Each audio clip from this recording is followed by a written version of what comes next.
कहानी एक लड़के लुफी से शुरू होती है जिसका सिर्फ एक ही ख्वाब है कि वो पायरेट्स का किंग बनना चाहता है। एक दिन विंडमिल विलेज की बंदरगाह पर एक पायरेट शिप आती है जो मशहूर पायरेट कैप्टन शैंक्स की होती है। लुफी फौरन उसके पास जाकर कहता है कि मैं तुम्हारी टीम में शामिल होना चाहता हूँ, लेकिन शैंक्स मुस्कुराकर जवाब देता है कि पायरेट बनना बच्चों का खेल नहीं है। मगर लुफी हार मानने वाला नहीं होता और वो जहाज पर चढ़ जाता है। फिर वो एक खंजर उठाता है और कहता है कि मैं दर्द से नहीं डरता, अगर पायरेट बनने के लिए खतरा उठाना पड़े तो मैं तैयार हूँ। ये साबित करने के लिए वो वाकई अपने चेहरे पर खंजर मार लेता है जिससे उसकी आंख के नीचे एक निशान बन जाता है। शैंक्स ये देखकर हैरान रह जाता है क्योंकि वो नहीं चाहता था कि लूफी खुद को नुकसान पहुंचाए। लूफी के जख्म का इलाज करते हुए शैंक्स उसे समझाता है कि जख्म इंसान को बहादुर नहीं बनाते, बल्कि जो सबक तुम दर्द से सीखते हो वो अहम होते हैं। लेकिन लूफी कहता है मुझे सबक नहीं चाहिए, बल्कि मुझे तो दुनिया का सबसे बड़ा पायरेट बनना है। शैंक्स उसे कहता है कि अभी तुम तैयार नहीं हो और फिर वहां से चला जाता है। इसके बाद लूफी उदास और गुस्से में होता है कि उसकी नजर शैंक्स के ट्रेजर चेस्ट पर पड़ती है। वो उसे खोलता है और अंदर एक अजीब सा फल देखता है जिसे डेविल फ्रूट कहा जाता है। ये ऐसा फल होता है जिसे खाने से एक खास ताकत आ जाती है, लेकिन साथ एक बड़ा कर्ज भी मिलता है। इस सब के बारे में लूफी कुछ नहीं जानता और वो फल खा लेता है। उसी दिन एक और पायरेट हिगुमा अपने साथियों के साथ बार में आता है और शैंक्स की इंसल्ट करता है, लेकिन शैंक्स लड़ने के बजाय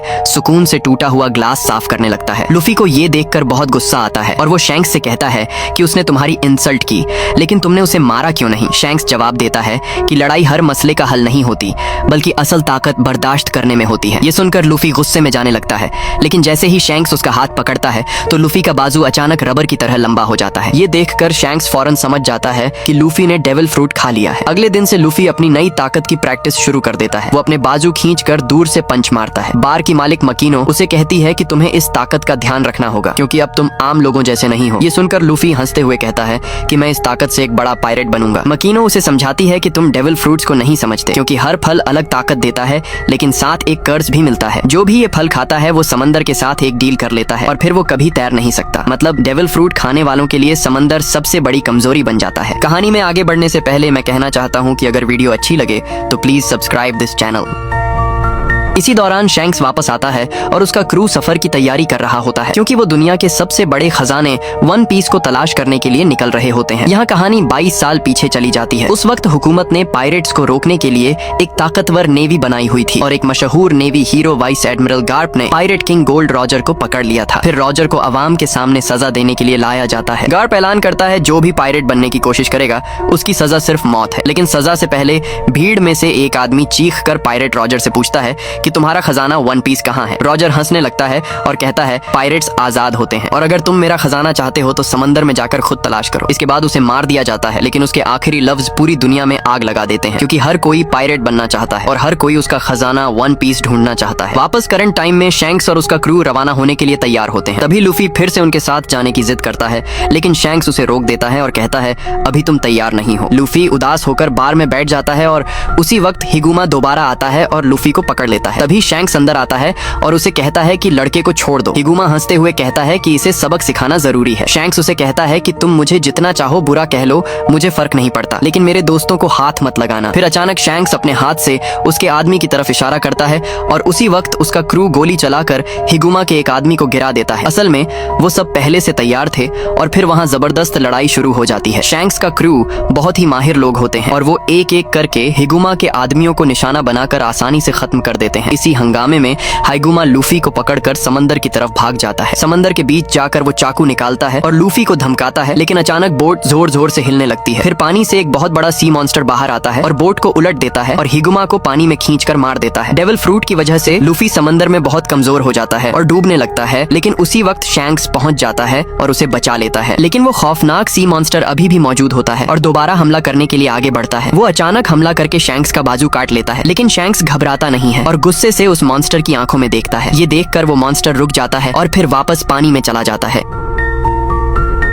जब लूफी को होश आता है तो वो शैंक्स का कटा हुआ बाजू देखकर बहुत अफसोस करता है और खुद को कसूरवार समझता है, लेकिन शैंक्स मुस्कुरा कर कहता है कि तुम जिंदा हो यही काफी है। कुछ देर बाद शैंक्स और उसका क्रू दोबारा वन पीस की तलाश में रवाना होने की तैयारी करते हैं और लूफी उदास बैठा होता है। शैंक्स उसके पास आता है तो लूफी कहता है कि तुम ठीक कहते हो कि मैं अभी तैयार नहीं हूँ, लेकिन एक दिन जब मैं तैयार हो जाऊंगा तो मैं एक पायरेट कैप्टन बनूंगा और मेरी अपनी शिप होगी और मेरा अपना बहादुर क्रू होगा और मैं दुनिया का सबसे बड़ा पायरेट बनूंगा और वन पीस ढूंढकर पायरेट किंग बनूंगा। शैंक्स ये सुनकर मुस्कुराता है क्योंकि उसे लूफी में एक बड़े पायरेट की झलक नजर आती है। वो अपनी स्ट्रॉ हैट उतार कर लूफी के सर पर रख देता है और कहता है कि ये टोपी मेरे लिए बहुत कीमती है और अब ये तुम रखो। जब तुम एक बड़े पायरेट बन जाओगे तो फिर इसे मुझे वापस करना। इसके बाद शैंक्स वहाँ से चला जाता है और फिर कभी वापस नहीं आता। कई साल गुजर जाते हैं और लूफी बड़ा हो जाता है और आखिरकार वन पीस की तलाश में निकल पड़ता है, लेकिन उसके पास न क्रू होता है और न बड़ी शिप होती, सिर्फ एक छोटी सी बोट होती है। जल्द ही उसकी कश्ती में पानी भरने लगता है और वो डूबने लगती है। बचने के लिए लूफी एक बैरल के अंदर छुप जाता है और वो बैरल समंदर में बहता हुआ दो जहाजों के बीच जा टकराता है। उनमें से एक जहाज पायरेट अल्विडा का होता है। अल्विडा और उसके क्रू ने अब भी एक पैसेंजर शिप पर हमला किया होता है और अल्विडा के सर पर $5 मिलियन का इनाम भी होता है। उसके आदमी मुसाफिरों को मार रहे होते हैं और उनका सामान लूट रहे होते हैं। इसी दौरान लूफी वाला बैरल अल्विडा के जहाज पर चढ़ा लिया जाता है। अल्विडा तमाम कैदियों को जमा करती है। वो एक मशहूर बाउंटी हंटर जोरो को ढूंढ रही होती है जो पायरेट्स का शिकार करता है। तभी एक कैदी कहता है कि जोरो के पास उन पायरेट्स की लिस्ट है जिन्हें वो हराना चाहता है, लेकिन तुम्हारा नाम उसमें नहीं है। ये सुनकर अल्विदा गुस्से में आ जाती है और फौरन उसे मार देती है क्योंकि वो बहुत जालिम और बेरहम होती है। जहाज पर एक डरा हुआ लड़का भी होता है जिसका नाम कोबी है। अल्विदा उसे जबरदस्ती अपने लिए काम करवाती है और सबसे अपनी तारीफ करवाती रहती है। रात को जब कोबी जहाज साफ कर रहा होता है तो उसे अजीब आवाजें सुनाई देती हैं और एक बैरल जोर जोर से हिलने लगता है। वो डर कर चीखने ही वाला होता है कि अचानक लूफी बाहर आकर उसका मुंह बंद कर देता है। कोबी डर जाता है और समझता है कि लूफी उसे मार देगा, लेकिन लूफी आराम से कहता है कि डरो नहीं, मैं तुम्हें नुकसान नहीं पहुंचाऊंगा। लूफी को बहुत भूख लगी होती है, इसलिए वो खाना ढूंढने लगता है और खाते हुए वो उसे बताता है कि मैं भी एक पायरेट हूँ। कोबी यकीन नहीं करता और कहता है कि पायरेट्स तुम जैसे नहीं होते क्योंकि वो बुरे होते हैं और लोगों को नुकसान पहुंचाते हैं। लूफी कहता है कि सब पायरेट्स ऐसे नहीं होते और फिर वो कोबी को अपना ख्वाब बताता है। कोबी हैरान होकर पूछता है कि कोई पायरेट बनने का ख्वाब कैसे देख सकता है, तो लूफी मुस्कुराकर कहता है कि इससे बेहतर कोई काम नहीं है क्योंकि पायरेट्स आजाद होते हैं, समंदर में घूमते हैं, नई जगहें देखते हैं और अपने क्रू के साथ मिशंस पर जाते हैं। फिर कोबी उसे बताता है कि अल्विडा कितनी जालिम है और वो हमें गुलामों की तरह रखती है। लूफी उसे कहता है कि किसी और के हुक्म पर अपनी जिंदगी मत गुजारो, अगर मैं तुम्हारी जगह होता तो अपने ख्वाब के पीछे जाता। लूफी की बातों से हौसला पाकर कोबी उसे भागने में मदद करने की कोशिश करता है, लेकिन गलती से शोर हो जाता है और पायरेट्स जाग जाते हैं। अल्विडा समझती है कि कोबी भागने की कोशिश कर रहा है और उस पर हमला कर देती है, लेकिन लूफी बीच में आकर उसे बचा लेता है। अब अल्विडा का सामना लूफी से होता है और वो उस पर हमला करती है, लेकिन लूफी अपनी रबर जैसी ताकत से आसानी से बच जाता है। गुस्से में अल्विडा गलती से अपने ही जहाज को नुकसान पहुंचा देती है। फिर लूफी हमला करता है। वो अपना बाजू पीछे खींचकर जोर से मारता है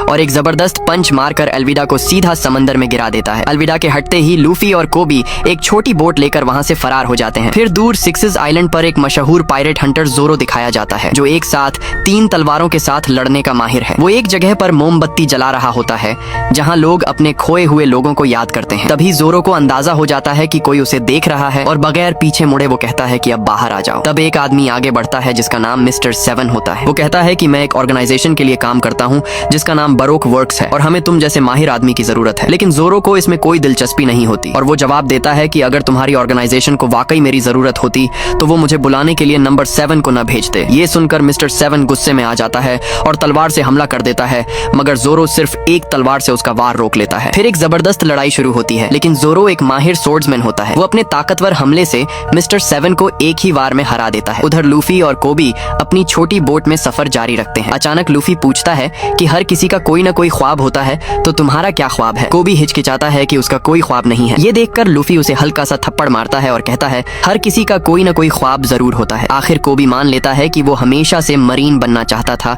और लोगों की हिफाजत करना चाहता है, खास तौर पर उनकी जो खुद को नहीं बचा सकते। लूफी मुस्कुराकर कहता है कि ये तो बहुत अच्छा ख्वाब है और तुम्हें जरूर इसके पीछे जाना चाहिए। फिर लूफी एक प्लान बनाता है और कहता है कि मुझे करीबी मरीन बेस ले चलो, वहां से मैं ग्रैंड लाइन का मैप ढूंढ लूंगा और तुम मरीन्स ज्वाइन कर लेना। कोबी घबरा जाता है क्योंकि ग्रैंड लाइन को पायरेट्स का कब्रिस्तान कहा जाता है। वो बताता है कि वो जगह बहुत खतरनाक है और वहाँ बहुत खतरनाक सी मॉन्स्टर्स होते हैं और 100 फुट से भी ऊंची लहरें होती हैं और जो भी वहाँ जाता है वापस नहीं आता। लेकिन लूफी को कोई डर नहीं होता और वो जानता है कि पायरेट किंग बनने के लिए उसे वन पीस ढूंढना ही होगा। कोबी की बातें नजरअंदाज करके वो मुस्कुराकर सो जाता है। अब कहानी में एक लड़की नामी दिखाई जाती है। वो समंदर के बीच एक छोटी बोट में बेहोश पड़ी होती है। तभी 2 पायरेट्स उसे देखकर समझते हैं कि उसके पास खजाना होगा और उसे लूटने की कोशिश करते हैं। लेकिन नामी सिर्फ ड्रामा कर रही होती है क्योंकि अगले ही लम्हे वो दोनों को बेवकूफ बनाकर उनकी बोट लेकर फरार हो जाती है। जल्द ही वो शेल टाउन नामी जजीरे पर पहुंचती है जहां मरीन की एक ब्रांच मौजूद होती है। उधर लूफी और कोबी भी शेल टाउन पहुंच जाते हैं। लूफी दीवार पर लगे मशहूर पायरेट्स के वांटेड पोस्टर्स देखता है, लेकिन एक बात उसे अजीब लगती है कि उसका अपना कोई पोस्टर वहां नहीं होता। वो उसे नजरअंदाज पास करके एक छोटे रेस्टोरेंट में चला जाता है। इसी दौरान जोरो भी वहाँ पहुँचता है। उसके पास एक बैग होता है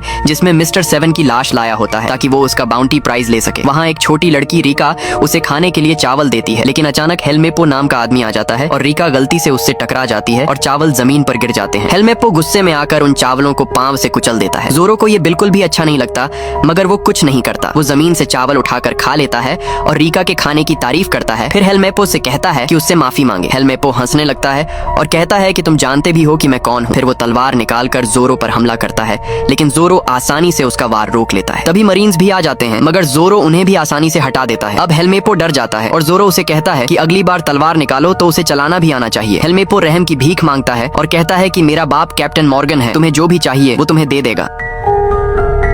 उधर नामी पहले ही एक मरीन को बेहोश करके उसकी यूनिफॉर्म पहन चुकी होती है और चुपके से बेस के अंदर दाखिल हो जाती है। वो भी ग्रैंड लाइन का मैप ढूंढ रही होती है। जोरो को कैप्टन मॉर्गन के सामने पेश किया जाता है। मॉर्गन एक खौफनाक आदमी होता है और उसका एक बाजू एक बड़े कुल्हाड़े में बदला हुआ होता है जिसे वो तेज कर रहा होता है। वो जोरो को गौर से देखकर कहता है कि तुमने मेरे 4 मरीन्स को जख्मी किया और मैं जानता हूँ कि तुम पायरेट हंटर जोरो हो। जोरो जवाब देता है कि मुझे तारीफ नहीं चाहिए, बल्कि मुझे सिर्फ अपना बाउंटी प्राइज चाहिए। मॉर्गन मुस्कुराकर कहता है कि तुम्हें तुम्हारा इनाम मिलेगा, लेकिन तुमने मरीन पर हमला किया है, इसकी सजा 7 दिन की कैद है। लेकिन मेरे पास एक बेहतर ऑफर भी है कि तुम मरीन्स ज्वाइन करके मेरे सोल्जर बन सकते हो। लेकिन जोरो फौरन इनकार कर देता है और सजा कबूल कर लेता है। कुछ देर बाद उसे ट्रेनिंग यार्ड में बांध दिया जाता है और फिर हेलमेपो वहां आकर उसका मजाक उड़ाने लगता है। वो जोरो की अपनी तलवारें उसके सामने लहराकर उसका मजाक उड़ाता है। जोरो उसे कहता है कि जब मैं यहाँ से बाहर निकला तो तुम्हें इसका पछतावा होगा। हेलमेपो हंसते हुए कहता है कि तुम कभी यहाँ से बाहर नहीं निकल सकोगे और फिर वहाँ से चला जाता है। कुछ देर बाद लूफी नालियों के रास्ते चुपके से ट्रेनिंग यार्ड में दाखिल होता है और जोरो को बंधा देखता है तो हैरान होकर उसे कहता है कि तुम तो वो 3 तलवारों वाले आदमी हो, तुम्हें किसने यहाँ बांधा है? जोरो जवाब देता है कि मैंने खुद को उनके हवाले किया है और मेरा नाम जोरो है और मैं पायरेट्स का शिकार करता हूँ। लूफी मुस्कुराकर कहता है कि तुम मेरा क्रू ज्वाइन कर लो क्योंकि मैं पायरेट किंग बनने वाला हूँ। जोरो उसे अजीब नजरों से देखता है और कहता है कि मैं तुम्हारे साथ क्यों जाऊँ, मैं तो तुम जैसे लोगों का शिकार करता हूँ। लूफी पूछता है तो क्या यही तुम्हारा ख्वाब है? जोरो कुछ लम्हे खामोश रहता है, फिर कहता है कि मैंने खुद से एक वादा किया है कि एक दिन मैं दुनिया का सबसे बड़ा सोर्ड्समैन बनूंगा। ये सुनकर लूफी उसे खोलने की कोशिश करता है, लेकिन जोरो रोक देता है और कहता है कि मेरी मदद करने से तुम्हें कोई फायदा नहीं होगा क्योंकि मैं तुम्हारा क्रू ज्वाइन नहीं करूंगा। लूफी मुस्कुराकर कहता है कि कोई बात नहीं, तुम अच्छे आदमी हो और यहाँ बंधे रहकर तुम अपना ख्वाब कभी पूरा नहीं कर सकते। ये कहकर वो दोबारा नाली के रास्ते वापस चला जाता है। उधर नामी मरीन बेस की एक लाइब्रेरी में चुपके से दाखिल होती है क्योंकि वो ग्रैंड लाइन का मैप ढूंढ रही होती है। वहाँ उसे पता चलता है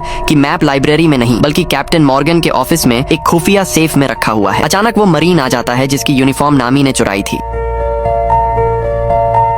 वो उसे पहचान लेता है और फौरन फायर कर देता है। नामी तेजी से मूव करती है और अपने हथियार से उसे गिरा देती है और दूसरे गार्ड को भी हटा देती है। उसी वक्त लूफी भी वहां आ जाता है और वो सब कुछ सुन चुका होता है। वो नामी से कहता है कि पहले तो तुमने उसकी यूनिफॉर्म चुराई और अब मेरे मैप के पीछे पड़ी हो। फिर वो सीधा मॉर्गन के ऑफिस की तरफ बढ़ने लगता है। उधर जोरो हेलमेपो के कमरे में पहुंच जाता है जहाँ हेलमेपो तलवार की प्रैक्टिस कर रहा होता है। जोरो को देखकर वो घबरा जाता है और पूछता है कि क्या तुम मुझे मारने आए हो? जोरो कहता है नहीं, मेरे जहन में तुम्हारे लिए कुछ और प्लान है। दूसरी तरफ लूफी और नामी मॉर्गन के ऑफिस की तरफ बढ़ रहे होते हैं कि अचानक कैप्टन मॉर्गन सामने आ जाता है। नामी फौरन एक चाल चलती है और प्रिटेंड करती है कि वो एक मरीन है जो इस कैदी पायरेट को ले जा रही है। मॉर्गन इस बात पर यकीन कर लेता है और उन्हें जाने देता है। पता चलता है कि नामी ने चुपके से ऑफिस की चाबियां चुरा ली होती हैं। लूफी उससे इम्प्रेस होता है और कहता है कि तुम मेरा क्रू ज्वाइन कर लो, लेकिन नामी फौरन इनकार करती है और कहती है कि मुझे पायरेट से नफरत है। लूफी हंसता है और कहता है कि तुम अभी मुझे नहीं जानती हो। ऑफिस के अंदर जाकर नामी दरवाजा बंद कर देती है और दोनों सेफ ढूंढने लगते हैं। जल्द ही लूफी गलती से एक हिडन मैकेनिज्म दबा देता है और दीवार से एक खुफिया सेफ बाहर आ जाता है। उसी लम्हे मॉर्गन को शक हो जाता है और वो अलार्म बजा देता है और पूरे बेस में अलार्म गूंजने लगता है। नामी के पास सेफ खोलने का वक्त नहीं होता जबकि बाहर मॉर्गन दरवाजा तोड़ने लगता है। लूफी फौरन अपने रबर वाले बाजू लंबे करके पूरा सेफ दीवार से खींचने लगता है। नामी उसकी ये अजीब ताकत देखकर हैरान रह जाती है, लेकिन दोनों के पास और कोई रास्ता नहीं होता। वो सेफ को निकालकर खिड़की से बाहर छलांग लगा देते हैं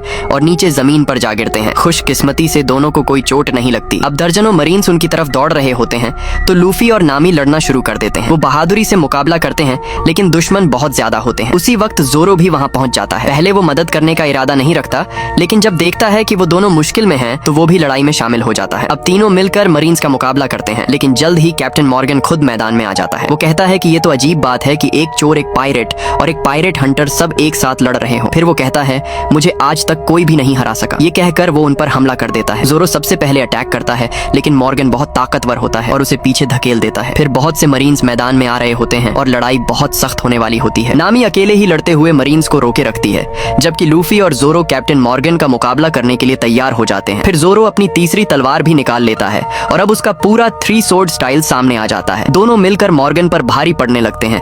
फिर आखिर में लूफी एक जबरदस्त किक मारता है, जिससे मॉर्गन दूर जाकर गिरता है और बेहोश हो जाता है। लड़ाई के बाद तीनों सेफ उठाकर नामी की बोट की तरफ बढ़ते हैं, लेकिन अचानक लूफी को एहसास होता है कि कोबी कहीं नजर नहीं आ रहा।